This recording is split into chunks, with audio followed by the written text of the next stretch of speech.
After a loss to LSU, Eli Drinkwitz taking a very positive tone for his team. Meanwhile, also at 5-1, Mark Stoops doesn't seem happy whatsoever. So let's dig into these two different attitudes and preview the game coming up right now on Locked On Mizzou. You are Locked On Mizzou, your daily podcast on the Missouri Tigers. Part of the Locked On Podcast Network, your team every day.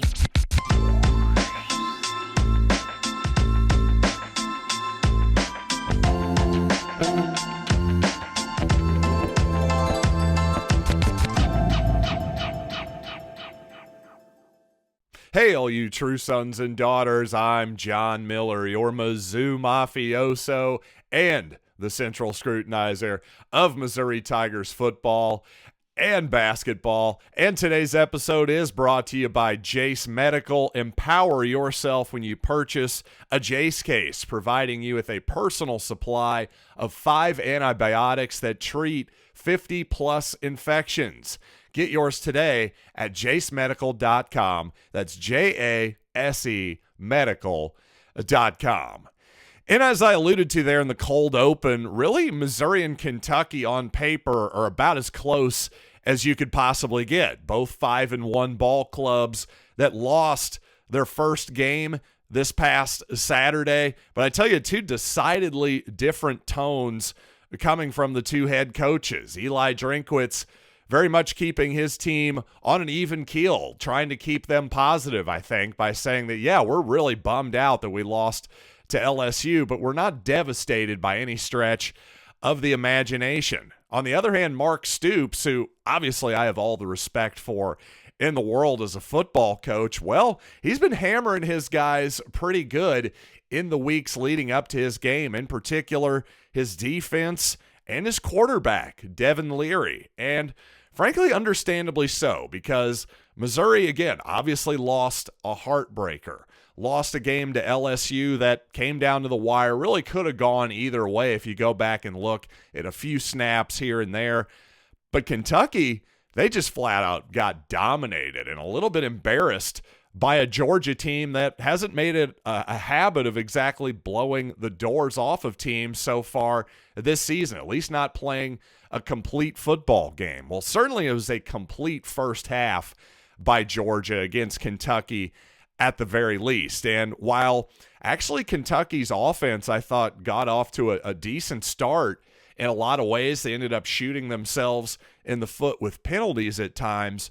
Really, that Kentucky defense, which has been lauded and ranked among the best in the country in a lot of different metrics, well, they really did nothing, and I mean nothing, to slow down the Georgia Bulldogs in that entire first half. By the time the second half started, I was frankly bored with it. I didn't need to see the rest of that game. I saw the final score. Obviously, Kentucky did not make that a ball game whatsoever. And on that Kentucky defense, which, don't get me wrong, I'm sure they're going to refocus this week, probably come out with a much better effort against Missouri than it did against Georgia. But let's just talk about that defense. It's actually somewhat similar in terms of structure to the Kansas State defense. Though it's not exactly a 3-3-5 per se, the Wildcats, the Kentucky Wildcats, of course, do use lots of 3-down defensive linemen, but also they include one edge rusher that's usually standing up. So for all intents and purposes, you have 4 defensive linemen. You just got one standing up a lot of times. Now, the real similarities are that, like Kansas State, Kentucky's going to play a lot of zone, and their pre-snap reads are going to be very similar on all your standard downs, meaning your off-ball linebackers are going to charge very hard on run fakes, it would seem, because for the most part, they're just standing, 5 yards off the line of scrimmage and not really giving you any indication if they're going to blitz, if they're going to drop into coverage or anything. So because of that, I think that, like the Kansas State linebackers, I think they're really vulnerable to play action fakes, especially on standard downs. You're talking 1st and 10, 2nd and 5, anytime you're ahead of the sticks and it's not a 3rd down or 4th down type situation. So as I said against Kansas State, play action fake. Once again, I think Missouri's got to use it over and over again in those standard down type situations. It's something Missouri's done effectively regardless of opponent here the last few weeks. I'd use it even more here early and often against Kentucky.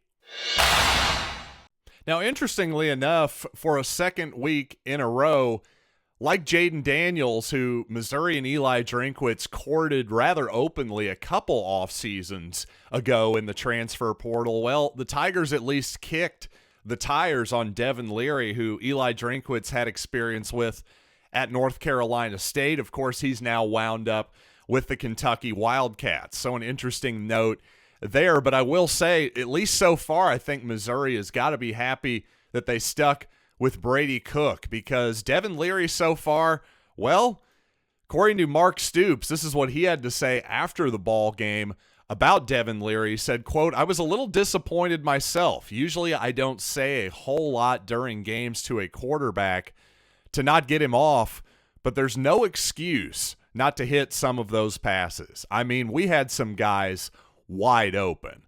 And in particular, in that first quarter, there was a 3rd and 15 call, a really good call by offensive coordinator Liam Cohen. Gets a player wide open, maybe 20 yards downfield, and Leary just missed him. That's all there is to it. It's one of those you got to have, especially trailing already by a touchdown or two, as Kentucky was in that ball game. And it really would have been a touchdown if that's a well-thrown ball by Leary. It just feels like perhaps because he's so new, of course, to this new Kentucky offense, new receivers, new teammates, the whole deal, maybe the cohesiveness just isn't there like it is for Brady Cook and some guys that he's played with for multiple years now. Also, on a little more here on Devin Leary, Mark Stoops says sometimes his feet or his footwork, and sometimes maybe him expecting a receiver to run out at a different angle. There's just some little things and maybe that we just have to have. That's not here to sit here and make an excuse for him. He's a big boy and he owns it. Just like everybody else on our team, you have to have the courage to see the areas that you need to improve on, and you have to own it. So again, some unusually probably honest, brutally honest, I would say, comments from Mark Stoops. We'll see how that works out for him and his ball club. But it's just interesting to note that, again, a 5-1 ball club that just lost its first game to the number 1 team in the country, according to most. You shouldn't feel this down, should you? But I got to say, it was a really disappointing performance when you go back and look at that Kentucky team. But I will say, offensively, I thought they got off to a decent start in a lot of ways. You know, Liam Cohen can definitely organize an offense, and Ray Davis, well, currently the SEC's leading rusher, they did a lot of damage early in that ball game to Georgia's defense. And while Missouri has defended the run well for the most part until last week, other than the quarterback runs by Jaden Daniels, quite honestly, I'd say they've defended the tailback runs as well. I think Missouri needs to load up the box much more than they did against LSU. The receivers, the quarterback, the passing game, it's just not quite the same thing. And obviously the quarterback run element is also not something that Missouri's going to have to deal with this week. I think you'll see a much heavier box, more defenders near the line of scrimmage this week to deal with Ray Davis and that run game. And the more I think about it, even though Ennis Rakestraw is out this week, I think Missouri's got to play tighter coverage and dare Kentucky to try to beat it over the top with explosive plays, because right now this Kentucky offense is very methodical. And coming up, let's talk more about how I believe this Missouri offense can attack the Kentucky defense, including why I think Brett Norfleet can at least do an impression of what Brock Bowers did for Georgia against Kentucky this past week. But before we get there, let's talk about Jase Medical, because everyone should be empowered to care for themselves and their loved ones during the unexpected. That's why Jase Medical offers the Jase Case. The Jase Case provides 5 life-saving antibiotics for emergency use and gives you peace of mind so that you are not just hoping that you have access to medication in an emergency. Jase Medical makes sure you have the medication in hand. Jase Medical is simple, and they handle everything from the online evaluation to licensed pharmacy medication delivery and ongoing consultation and care. Don't get unprepared, and get $20 off on these life-saving antibiotics today from Jase Medical by using my code LOCKEDON at checkout at jasemedical.com. That's JASE medical.com. It was good to see Brett Norfleet, Missouri's young tight end, back in the lineup this past week, because just as it seemed like Norfleet was starting to come into his own in the Missouri passing game, well, he had to sit out a little bit with injury. And, you know, I realize I've said well about 15 times already in this show. Somebody has gotten into my head in the YouTube comments. I made fun of that person, but darn it, when you're right, you're right. I have said well I do say well on this show too many often. So well, I'm going to try to stop doing that. But back to my point on Brett Norfleet. Of course, Brock Bowers, he's actually getting Heisman Trophy hype right now. That shows what a good player he is, because, frankly, tight ends just do not win that award. So, obviously, Brett Norfleet, not expecting him to be Brock Bowers this week, but I do think he can be a very productive part of this Missouri passing game based on one snap, the very first snap of the second half, I believe, when off a play-action fake, hey, I've brought that up enough, haven't I? Off a play-action fake, Brock Bowers runs wide open down the field, gains 50-plus yards, to which Sean McDonough, the ESPN play-by-play guy, goes, how did he get that open? Well, against zone coverage, I did it again, I said well. Against zone coverage and a play-action heavy type attack, it's going to be tough to cover the tight end at all times, especially if he's attached to the line of scrimmage. It's just easy to get lost in the wash of your run fits and all that good stuff. So, to me, if Brock Bowers can run wide open, I'm pretty sure we can get Brett Norfleet open as well. And again, he's not Brock Bowers, but he's a pretty doggone good athlete and somebody who needs to get the football more, in my opinion. Now, the Missouri offense in 2022 often relied on explosive plays to put points on the board. Well, the 2023 Tigers also rely on explosive plays. There just happens to be a lot more of them happening this season. And the Missouri offense, while it's very explosive, the Kentucky offense much more methodical, much more efficient, I would say, at the same time. So there is a trade-off there. Obviously, it's nice to get huge chunks of yardage. At the same time, if Missouri could be a little bit more efficient, they could more easily close out a 15-point lead against LSU, for example. And Kentucky and Ray Davis, they're going to run the football, and at times I'm sure they're going to run the ball effectively. They murdered the Florida Gators with their ground game, and early in that ball game, once again, they got pretty good chunks on the ground against Georgia. But unfortunately, when you're down 31-7, it's hard to just keep handing it off to Ray Davis in the second half, and then all of a sudden those 4- and 5-star linemen, which are plentiful down in Athens, Georgia, don't have to worry about run fits, and they can just run wild attacking the quarterback. And that's seemingly what happened there in the second half to Devin Leary and company. But because that Kentucky offense, while a good unit, not all that explosive, is going to take its time, going to move the chains slowly but efficiently, that means that what we don't need is what we've seen too much of this defense the past few weeks. We don't need hero ball. Make them march the football downfield. Tigers have just given up far too many explosive plays lately, and if Missouri is going to give up some explosive plays defensively in this game, at least make Kentucky earn it. Don't do it with blown coverages, and by all means, don't do it by giving them 15-yard penalties either. Obviously, far too much of that.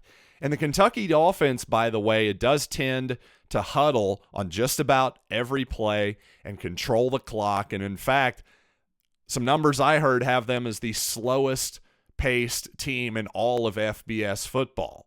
Again, just because they're slow doesn't mean they're bad, though. This is definitely an above average group for the most part. Maybe not in the SEC, though. That's the thing. You can be above average in the FBS and still be toward the bottom of SEC football, and I think that's where Kentucky finds itself currently. So it'll be interesting to see how effective Kentucky can run the ball against what's been a good Missouri defense against tailbacks so far this season. If you're Missouri, even if you're giving up 5-6 yards a pop there early, just be patient. Stay in your run fits. Be aggressive in terms of X's and O's, but as a player, just please play within yourself.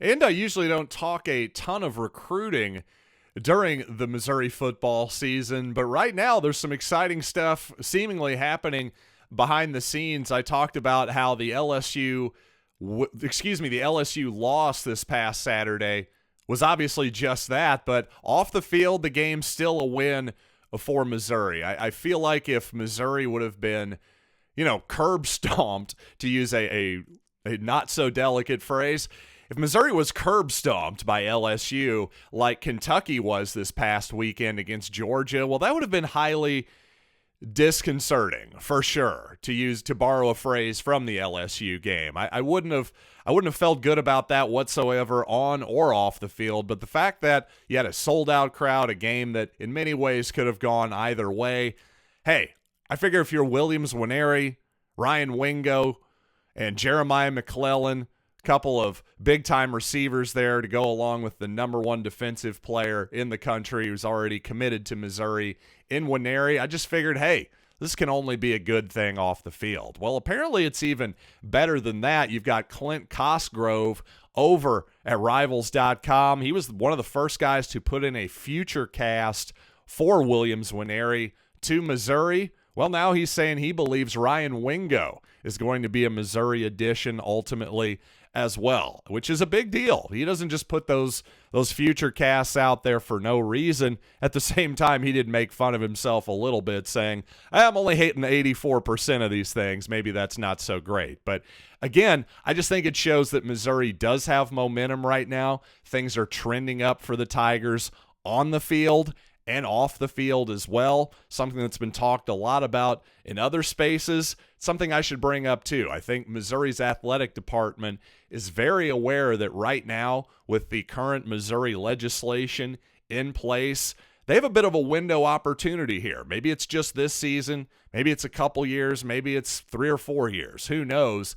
But I think the assumption is at a certain point, all this name, image, and likeness stuff, one way or the other, it's going to be more uniformed across the board. But rule-wise, now, Missouri has an advantage, and I think the entire athletic department knows it needs to take advantage of it.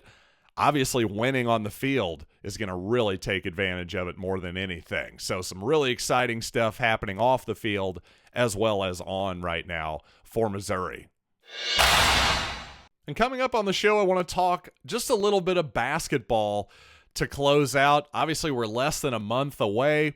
I'm really excited, of course. The most excited I've been for a Missouri basketball season in a long, long time. I'd say at least since the Michael Porter Jr. season, for sure. But I saw a note out there. Gabe DeArmond was guessing what the starting five would be for Missouri, and I don't think Gabe is just pulling this rabbit out of the hat. He included a true freshman in the starting five. Gotta say, didn't see that one coming, but it made me really excited.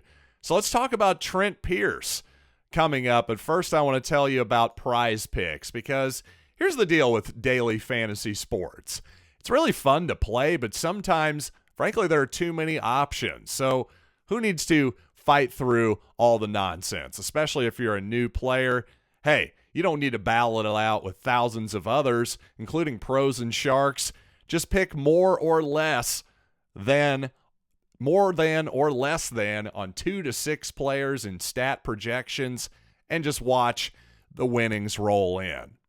And even better, Prize Picks offers weekly promotions that can lead to big payouts like Taco Tuesday. Each Tuesday, Prize Picks discounts select player projections up to 25% to provide even more value. And also, Prize Picks offers Apple Pay for quick and easy deposits into your account this football season. So go to prizepicks.com/lockedoncollege and use promo code LOCKEDONCollege for a first deposit match up to $100.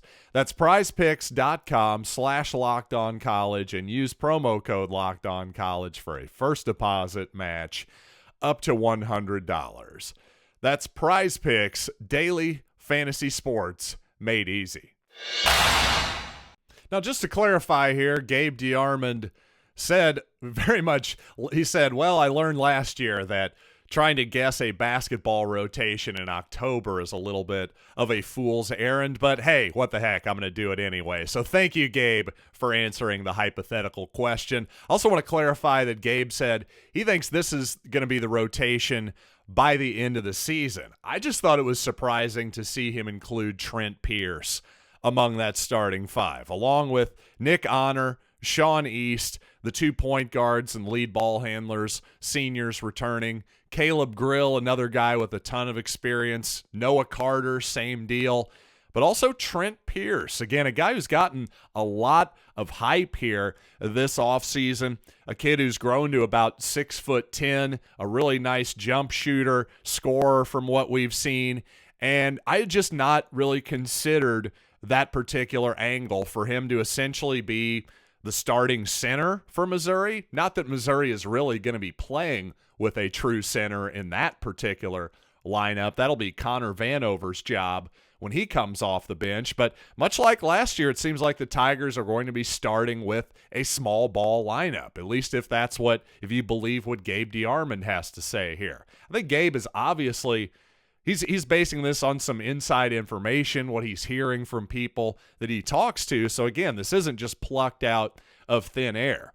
My point is, if people around Missouri are this confident in Trent Pierce already, well, that's going to make for a pretty exciting starting five. If you like offensive basketball, if you like seeing the ball go into the basket, and I know I do, last year's Missouri team was certainly good at that. I think you're going to see something maybe a lot more similar. Just a team with more depth this year, I would say. Just more quality depth than what the Tigers had last season. So while Kobe Brown and Demoy Hodge, I would say Kobe Brown in particular, is going to be a really tough piece to replace in that Missouri offense and defense, well, if you think about it, if you want to get a guy next to Noah Carter, to have two starting forwards who are versatile offensively, can put the ball on the floor, can step out, make a shot, pass the ball, all that good stuff, well, Trent Pierce probably fits the bill as well as anybody on the roster. So some exciting times, obviously, on many levels for Missouri basketball and football as well. And I don't know, it just got me excited as a fan to see that the early returns on Trent Pierce are looking pretty strong. So again, thank all of you for joining me on the program today. Thanks for making this your first listen every day. And thanks for telling a friend that we're available for free on Apple Podcasts, Spotify, YouTube, the whole deal. And if you're one of those people who likes to complain that there are too many ads in this show, go to Amazon Music. If you're a Prime subscriber, you get it right now. You can get this show ad-free. So until next time, and for you everydayers, going to be doing my official pick for the game tomorrow right here on Locked On Mizzou.